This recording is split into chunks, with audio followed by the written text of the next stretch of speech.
That was it. That was it. Yeah. Was collapsing. Yeah.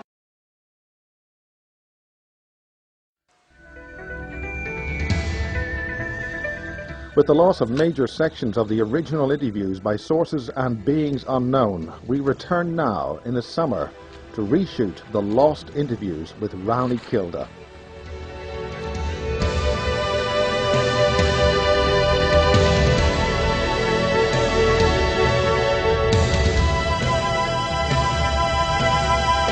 Rowney's books are now out of print, but here are some of them as we return to soon.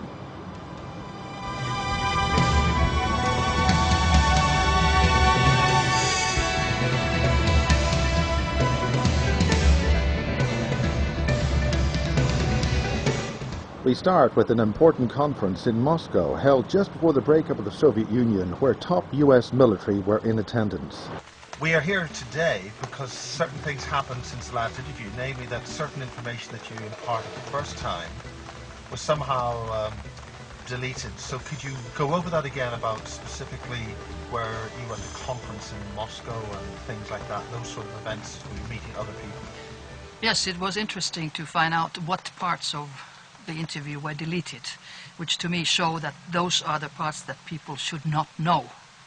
Big Brother doesn't want that people know about space and real findings in space. This Moscow conference was opened by General Popovich, a cosmonaut, and Dr. Ashasa was the chairman, and I did not know at that time that he was also chief of Navy intelligence of the Soviet Union. This standard gives UFO conferences to general public, which was incredible in my mind. At the end... So this was open to the general public yes, in Moscow as well? Yes, but we were only 4 from the West. They were all over from the Soviet Union at that time. And those from the West, there was an American general, Army's intelligence chief, can you imagine? And his... Can you name him? Yes, General Albert Stubblebine, and his now wife, psychiatrist Rima Leibov, and Victoria, who was a journalist and now married to Colonel John Alexander, who is very, very knowledgeable about space, UFOs, and mind control. And at the end of the conference, I was asked if I would like to see something very specific, and I couldn't understand what. I said, sure, what do you want to show me? And they took me to the cellar of this institute, and it was behind so thick iron doors, several of them, 3, 4, I recall, and I thought, what is this? This is like going to a secret vault of the bank. And there was a huge hall full of UFO pictures from all the walls, in all the walls, and then a huge map of the Soviet Union with pins. And I stopped immediately and said, what are these? They ignored my question. I thought that they could have been landing sites of UFOs. But anyway, what they specifically wanted me to see was a story of Anatoly Malchev. And I was so surprised because I have lectured of Anatoly Malchev in my previous lectures, because this happened to him in '75.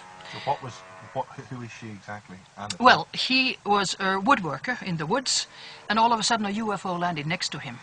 And humanoids came out and asked him for a ride to come along. And he was courageous, and he went along.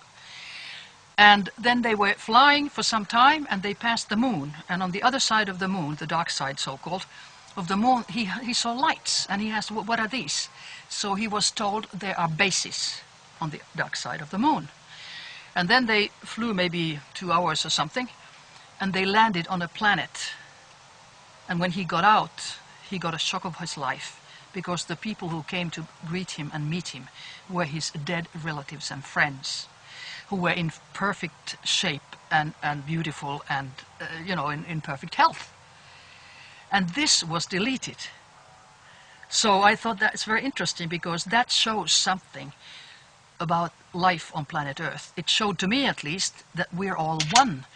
ETs, the dead, which we call the dead, the energy of the dead, is not dead, but just continues, and us. They're souls, perhaps? Or well, you can call them. I mean, I would use rather a not religious term like soul. I would say energy bodies. We are light energy, beings of light. And that was there. It was not in the physical, even it looked exactly like the physical in the last reincarnation. And if somebody was blind or deaf or had an amputated arm, they were whole. Because all these are in the physical body, they are not in the light body. Your light body cannot have any defects. And that maybe explains the medical phenomena of a so-called phantom touch. You know, if somebody has amputated your arm, so you still feel the pain in your fingers, and you don't have physical fingers. And Dr. Harry Oldfield in England or in Wales has actually shown video of if the person thinks of their arm, it appears. Oh, really? On camera. That I have never seen. Yes. But there's a lot between the earth and the skies that we don't know about. So what else happened at this conference, and were you able to debate or discuss with the other people that were there?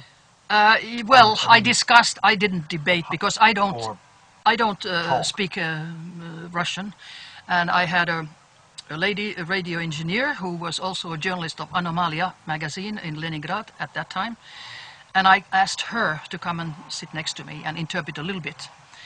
But next day she just vanished, and like I said in the previous interview, 2 males came next to me, and one was a colonel, one was a general. And after that I was surveilled 24 hours, I'm sure. But it was interesting that after all this, they still asked me to come and see this hall. Why did they want to show it to me? And I asked the American lady who was there last year in an American UFO conference, did they invite you too? Because I was alone with them. And she said, no. Why did they invite me? So you were alone with the Russians in this room? Yes. So Stubbeldine... No, they went. They weren't brought in? And like I found out, they were not even invited. Interesting. I think the reason may be that I had lectured of Anatoly Malchev. And of course they know everything. Secret services in the US and Russia, they know everything. So, and they wanted to show me that, yeah, you're really dealing with something which is real. It's not just a story. So were you able to talk to the Americans at all? Oh yeah, oh yeah. So with conversation, no, how were they? I did not talk about this because this was at the end of the conference, yes. and we left. But how did such a senior, high-ranking American group be in Moscow? This is before the Soviet Union broke up. Yes, remember? It was just about breaking up. Yeah. I don't know. It was through Rima Leibo I found out about this conference. So it seems to me that Russia and US have very, very much in common with the space exploration, and it's only we, usual people, who don't know it, because they act as if they would be, you know, confronting each other. No, they're big bells, you know, like... But more importantly, on this level of ufology. That's right, exactly. Because, of course, the idea in the 50s was that it could be a threat to planet Earth. Now they all know, just as well Russians as Americans, that there is no threat, absolutely none. And one interesting thing was that came out of the conference, that the Russians have lost many planes and pilots because of fightings with UFOs, and it's always we, Earth people, who attack. But of course their technology is maybe thousands of years ahead of us, so we always lose. And now it was stated there in the conference that now it's an order in Russia not to attack, because we always lose. And why should they lose their pilots and planes? So they know that they better let them be alone. But it came out also that there are, of course, 2 dimensions to the UFO question. A member of Soviet Academy of Sciences stated that, of course, it's a mechanical one. I mean, it is a mechanical device that flies like a plane. But then there is the pilots, the humanoids, and then that comes to the consciousness of the pilot and the consciousness of human beings. Now that seems to go together. And they also, which I think is one of the worst things that they don't want people to know, is time travel. They come from our future.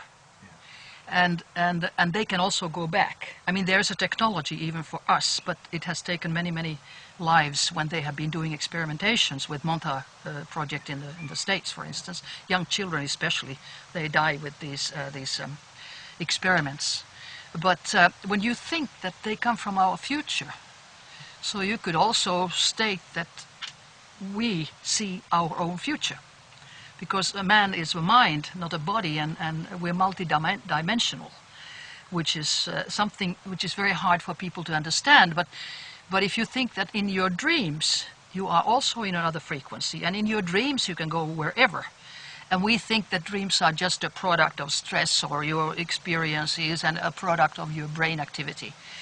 Because today's medicine still holds on to the old paradigm that it's your brain that thinks, it's your brain that is the thing. It isn't. It's like a projector. Film is much more important than the projector, because projector can go kaput, you know, Yeah. something goes Yes. goes wrong. So, okay, you take the film and put it into a new projector, and it continues. That's exactly how a human being should be thought of. A human being is a consciousness, absolutely a consciousness, and can travel anywhere in the universe. And especially as proof, I would say that U.S. military is training special officers into out-of-body experiences for espionage. Yes. The You know. remote viewing, that's why Alexander Exactly, was there. exactly. Yeah. And also for space travel, because space travel is not that dangerous when you're out of your body in an energy form than if you are in a spaceship, which can go, like we have now read, I just have to laugh, that their toilets go kaput or something like Yes, that. yeah. That's the big news. But what really happens in space, that is never talked about, because NASA is a military, not a civilian institution like we think. And of course their secret astronauts and their secret programs to other planets, Mars, etc., and even further, are never revealed. I think it takes about 50 years before they really... Well, of course, hacking into somebody's computer is criminal. Yes, so in he's that admitted respect, that, but yes. also it was so sensitive information that he gave that added to his destiny in a way. But I'm happy he did that. That should be announced more and more, even if people are harassed when they come out with this. I know it from my own experience. I mean, there are very few days in the whole year that I'm not harassed by neighbors or by somebody else. And I've been always harassed when I have given an interview or a lecture or written an article or written a book or whatever. Then it really comes back, like, you know, revenge. So since the last interview, you were wearing certain things, and they... Yes, I just changed clothes this morning, and I was looking at, I thought maybe I should have the same clothes on, but all of a sudden the shirt that I had on with little bricks gone. I bought it in the States, so I was really mad that it's gone. The same thing happened when I came from a non-lethal weapons conference in Germany. In 3 days, some Norwegians came in and made an interview, which is on internet, in insynsspeilet.no. And the very nice violet jacket that I had, a silk jacket, I loved it. It was very good, and the color was, you know, transformation type. That was gone the next day. So always something is gone, and every time I come home I see, what have they taken now? It's usually small things, but it's always emotional things. And the funny thing is, really, that when I concentrate my cell phone, like I had a old compass from my father. I took it from the drawer and looked. Remembered I was 15 when I got it, an old compass, still working fine. I put it back into the drawer. In a few days I took it again, was gone. Another thing... So do you think that you've got company, invisible company? I don't think so. I don't think those were dematerializations, but of course I can't prove it. I think it was somebody coming in. Well, anyway, it's somebody know? who sees with my eyes and hears with my ears, and they can have a wall-through-wall radar in the next house if they want to. And every time I go out, somebody bangs the doors, or, you know, surveillance. And also, when I looked at some porcelain thing with lobster signs, oh, I'm glad they haven't taken this. Next day I saw it was gone. So they always react to the things that I concentrate on. I look at a photograph, well, I'm glad this I still have, it's gone. So either they are using this technology of remote viewing, mind control, whatever, through the satellites, or then it is physical, somebody is following with a radar through the walls. And of course that is always in a neighboring house. Oh yeah, they know. They even know your thoughts. And faster than we do, as I've mentioned. Our brain is very, very slow. Well, I've been dealing with, in the conferences, with remote viewers, talk to them. One of the trainers is John Alexander at Monroe Institute. I heard that from from an acquaintance of mine who was working at the Monroe Institute in Virginia, USA, and there they have layers of, well, it was, I think, three stores down in cellars, and it was for maybe a catastrophe that they would be safe. And the people had to stay in a tiny little studio room with a bed and a little table, and they got things over their ears, and then the leader, whether it was John Alexander or somebody else, because he was dealing with the military personnel, but then there are civilian courses too. Yes. So the leader takes a mic, and all those in their cells hear it, and it starts with the waves of the Pacific. So you get really relaxed, and then it is an order, go. And where do you go? That is, you get out of your body, and you go to a Pacific island, for instance. It's a military base. It's always military, of course, Yeah. because that's what they're interested in seeing. And then you go around, hovering around, you see everything, and come back and report. You can go to other planets, you can experience things, you can also go to the frequency of your dead relatives, and you can see them and talk to them. Well, I think it is, because Hollywood movies are often based on reality. Think of, well, movies like Control Factor. Yeah. From 2003, it shows exactly how mind control is done. It's old-fashioned technology, of course. They don't show today's technology. You know, they screw your neck with a device, but you don't need to, because the smallest ones are 2 micromilli. So you know, Yeah. it's old technology. But the idea is that they microchip you, and after that they control you totally. How does one try to combat this kind of mind control? I think number one is awareness. You have to know that the technology exists, and it's nothing to do with pathology or you know, that you're not crazy or whatever. But there's a good exercise. I just read it from a German doctor, that you can sort of, for just 1 minute, do certain exercises like this. For 20 seconds, you sort of disassociate. Then Yes. do the same with your ears for 20 seconds, and then do this 2-3 times a day. I couldn't understand how that could work, but I've done it, and it does work. It does work. So that's one thing that you can do. Does this sort of subtly release tensions in the muscles of the, Yeah, of the brain? that's right. Does it Yeah. feed- or That's the what mind? he seems to instruct.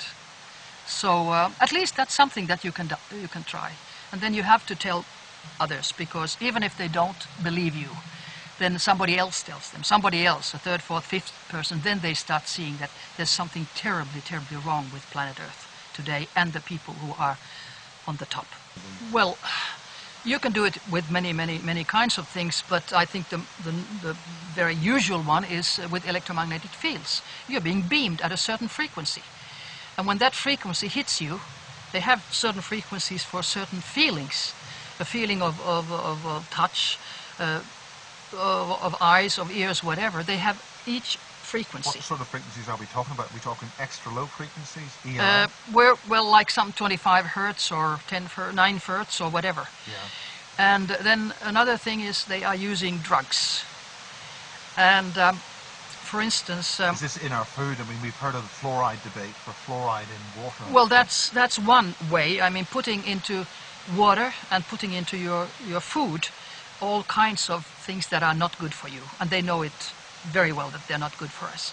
That affects also your brain activity and your psyche. But that's involved with the food which the European Union are forcing on us, the types of yeah, chemicals. well, Americans are mostly forcing it, you know, the American companies, but with gene-modified food and things like that, and we do not know, and nobody knows what's going to happen, because they experiment on long range, and we don't know what happens in a year or 20 years. Just like we don't know what happens, except we start knowing now what happens with mobile phones in 20 years. You know, they cause brain tumors and blindness and deafness and cancer and whatever. It's totally known. But it's experimentation on a long range. Do you think that those frequencies and those devices are specifically selected to test on us? Do you think they're changing the species, or trying to kill us or change us or whatever? Well, at least they're making us very sick. And since the goal that I have read of the elite, if I can use that word, is to diminish our population on planet Earth by at least 2/3, maybe even 5 billion. So that's very, very Can you negative. explore that more? I mean, we're facing this new disease which is coming out, the Swine? the swine flu. Oh, that's just rubbish. What- I what's mean, your- that what's is your- really rubbish. You know, it's not the swine flu that's dangerous, it's the injections. Because it's supposedly, it's not only swine, but it is human virus mixed with swine virus, mixed with bird virus. And of course, behind the whole thing is to diminish world population, because it's very toxic, and to get milliards and milliards and milliards into the pockets of those who put them out. Rumsfeld is an owner also in one of the big drug companies. And since they want to diminish the population, so they start saying that children and pregnant women are the first ones. Eliminate the next generation. So you've been trying to alert certain governments about this? Not governments, but I have written information to Finland, because I don't think it's going to work. Because even if WHO... It has been tried before in the late 70s with Yes, President Ford. 76 they had in the States the swine flu, and it was stopped, the injections, after 3 weeks, because so many people died or got Guillain-Barré syndrome, which is their neurology was destroyed.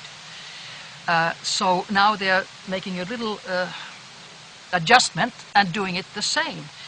And before that, they have also made sure in the States that people don't get compensation for the damage in their health, because previously, 76, they had to pay big amounts. Like, you know, in the States, their compensation is big when you destroy somebody's health. But now they have a law in the States that these companies are not liable, nothing in compensation, if the patient is killed or if the patient is sick for life. So they have really thought about it. So they can poison us and kill us and get away with it scot-free. That's right. So how is this happening? How are so many governments allowing this to just happen? Because they're not allowing it yet, because nobody has done anything yet.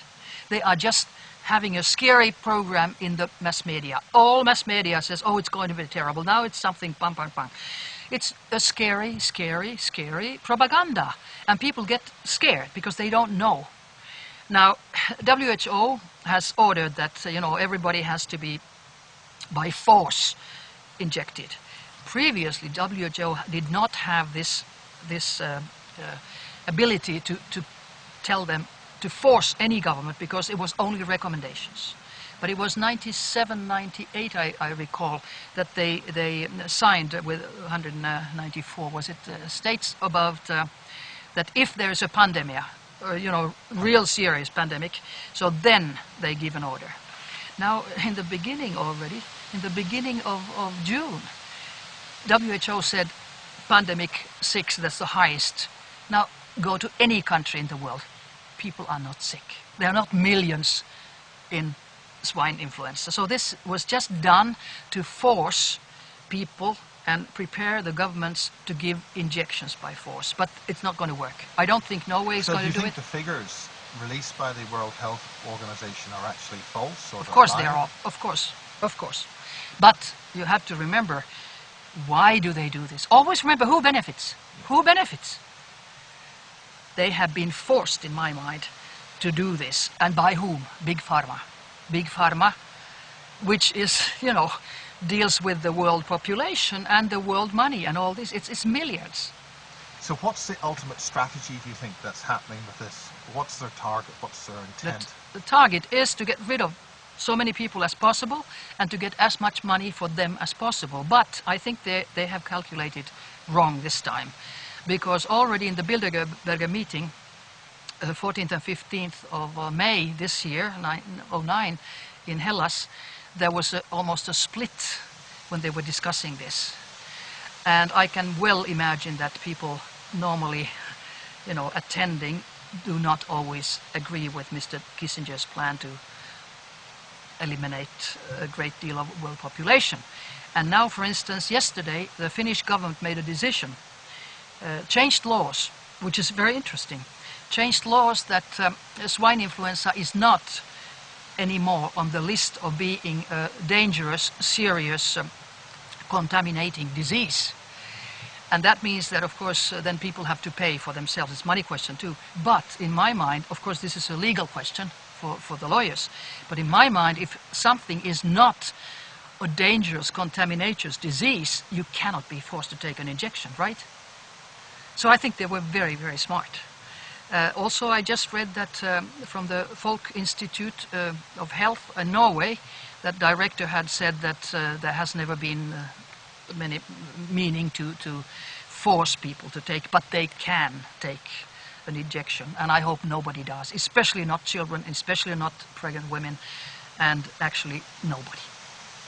Where do you think the strategy of all these kind of things, the mind control and the involvement with kinds of ETs, is there an extraterrestrial element here? A very good question, because of course... In other words, how much in bed are the secret authorities in bed with the authorities? There's a lot of disinformation, especially from the States.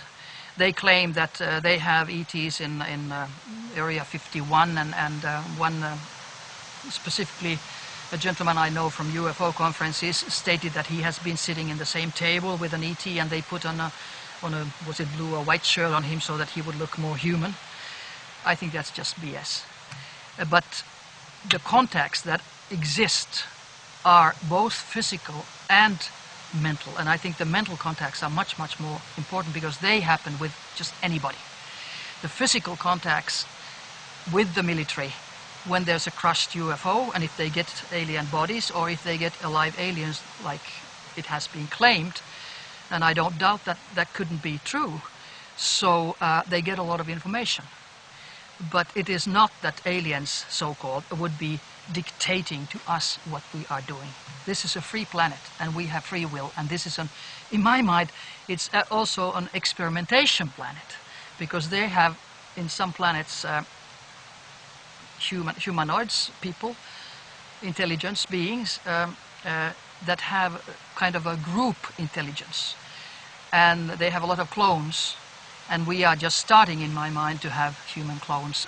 Although in '77, I was told already at the TV in Utah, they have had a clone on TV. But of course, there's no difference in cloning a human and cloning an ape or cloning a sheep or whatever. It's the same technology. And easier than that, of course, is to microchip the human population, then they become biological robots. Oh, absolutely, absolutely, because the elite wants only the elite and slave class. They don't want the middle class, because middle class can, well, create a revolution. Yes. But slave class doesn't.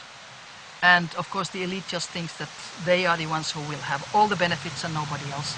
I think David Icke has gone a little bit too far when he calls certain members of the British royal family, for instance, for lizards and whatever. I mean, in a way, if you think that man is a mind, not a body, and we're multidimensional, so a part of our energy could be in different dimensions at the same time, just as well in different planets. But to draw it into here and call people, you know, whatever, lizards or aliens, and no. Again, our energies are multidimensional, can come from different places at the same time. What kind of space contacts have you had? I've had previously all kinds, mostly psychological, in dreams or in hypnosis, but also physical. I remember I was at that time in Rovaniemi, chief medical officer, and I had a friend visiting me. She was an actress, a young actress. Sorry, this is in Finland? This is in Finland, at the Polar Circle. Young actress, who was about 78, I think, around that time. And I had met Andrei Puharich, who is now deceased, but he was involved with Yuri Geller and the Council That's right. of Nine. Yeah. And I had dinner with him once when we were both lecturing at the University of Wisconsin about UFOs. And he invited for a dinner date, and then told me that he and Yuri fly with UFOs. And I looked at him and I said, look, you're a respectable medical doctor. How can you tell me stories like this? And he said, but this is absolutely true. And I did not understand to ask, was it physical or was it mental flying? But anyway, then I confronted him. I said, well, why don't you come and take me along? I'd love to come. And he says, well, where do you live? By way of a joke? Or... Yeah, in a way, I just, take me along. I'd love to fly. And then he asked all the details where I live, and I said it's next to a river, and there's a plane, so any plane could land if it comes like that. And he says, I have to ask for permission. And I thought, why does he, and who does he ask for permission? I was stupid not asking it, I just thought. And then I forgot about it, and 2 months passed, I was back in Rovaniemi at home with this actress, and I was reading the booklet I had gotten just the same day, and it was called The First Contact. It was haiku poems, like Japanese poems. And the name was First Contact. And then I just drifted my glance outside. Oh my Lord, look at that. There was maybe 100 yards from us, 100 yards from the ground, there was a UFO. And I had said, just come, like, ha. And I went into total panic, and so she did too. And I prayed, I said, please don't come, because I realized that now I'm dealing with something that I have no control over, absolutely none, and I don't know what's going to happen. It was hovering there for 15 minutes, and then it just flew away. Because maybe you didn't come out and say hello? And... I didn't do anything but pray hello, that Yuri, they... I'm here, let's No, go. I did not do but pray, don't come. And we were both totally shocked, and after it left, then we said, no, it was the moon. The moon isn't 100 yards from me, 100 yards from the ground, come on. And we tried to make normal explanations, and so we couldn't. So in what way? Was this at night time? Or? It was evening, yeah, it was evening. Yeah. And the next morning I opened the papers, and that was a bigger shock, because, you could say that, okay, you just dreamt it or whatever. We were totally awake. No, it was 100 people who had called the police and called the newspaper and reported they had seen something, the phenomena of light or whatever, right there next to the river. Then they asked the commander-in-chief of Lapland Air Force, and he said it was a Soviet rocket, which stopped for 15 minutes to say, hello, Rowney, right? 4 years passed, there was a new commander at Lapland Air Force, and they asked about this incident again, and he said it was a flock of birds. I don't think that our standard, which is very, very internationally high, is that low in the Air Force. It was a straight lie, which they have to give. I have now found out that they have to say it's a flock of birds or planet Venus or whatever, Soyuz. They have to say that if they have had no permission to say that it was a UFO, and usually they never have permission. Then I talked also to the chief of the airport of Rovaniemi at that town. He's long ago retired, maybe even dead now, but he was a classmate of my mother. So that's why we started talking, and I asked him, have you ever seen? He said twice. Twice he's seen a UFO pass, whoomp, past the Rovaniemi airport. Isn't that interesting? Nobody has ever written about that. Well, I only have a couple, things that I want to stress very, very much. And that is, number one, man is a mind, not a body. So we are energy. Number two, we cannot die. We can never die. Our body dies, yes, but we are not our body. And then we are absolutely not alone in the universe. And the question of ETs, humans, death, is one question. That's we're all very one. important. We're all one in the energy. And we can live in our future. They can come to our past. And there's absolutely no death. There's no time in the universe either. Yeah, our perception of time is completely wrong. Yeah. But we're here to learn. We're here for some reason, and one of the reasons is that, in my mind, this is a very negative planet, because we kill our own race. We eat our brothers, that is, meat of animals, and it's not only that we slaughter them, but we also hunt them. And when you or anybody has had a cat or a dog or a cow or whatever, horse, you absolutely know that there's a consciousness in them. They feel, they love, they hate, they're angry. And why would we be the only ones with consciousness on this planet? when our form is different from some other humanoid forms, different from dolphins, different from whales, but they all have consciousness. So we should start concentrating on the consciousness of people. And that way we would see that we're all one. We would not anymore have wars and killings and things like that. But before that, the elite who wants only power and money has to change. And it's up to every one of us to send them love and light, change. And that may be the biggest weapon we ever have. That is the power of our mind.